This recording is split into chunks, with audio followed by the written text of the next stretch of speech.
Put a finger down if you ever got the sweetest revenge against a guy who was being really, really mean to you all your life in school growing up, and it was one of the best moments you've ever had because your parents actually were going out of town for a few days to go to a charity function in Texas. So they left you and your sister home alone at your house for a few days, and your parents' house actually did not have internet, so you frequently had to go to Books a Million during the week to go use their internet to get your homework done. So on one of these days, you and your sister decide to partner up, go to Books a Million, get your assignments done, and while you're there, you get a Snapchat from this boy who's never Snapchatted you before. He's only made fun of you to your face in class. So you're like, wow, what's going on? You open up the Snapchat and he's like, hey, are you at the Books a Million right now? Because everybody in your class knew that this was a thing that you did because you always had a hard time getting your freaking assignments done because you didn't have internet.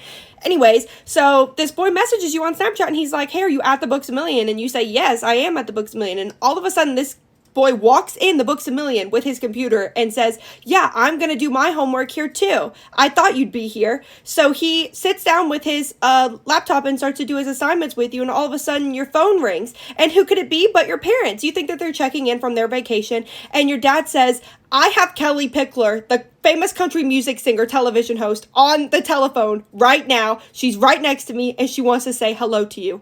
So you put the phone on speaker in the middle of the Books a Million next to your sister and this boy who's always mean to you, and you say, hello, Kelly Pickler? And she says hi. And you have a 5-minute conversation with Kelly Pickler, and who better to have witnessed this conversation than the boy who always makes fun of you and who surely would have been the one to tell everybody that that did not happen the next day whenever you went to school to tell everybody that it did happen. So sure enough, you go to school the next day and you say, I have proof that this happened. And as a matter of fact, this boy in particular was there. So he can't say anything about it. And he, sure enough, he told everybody, it's true. I was there. It did happen. She did speak to Kelly Pickler.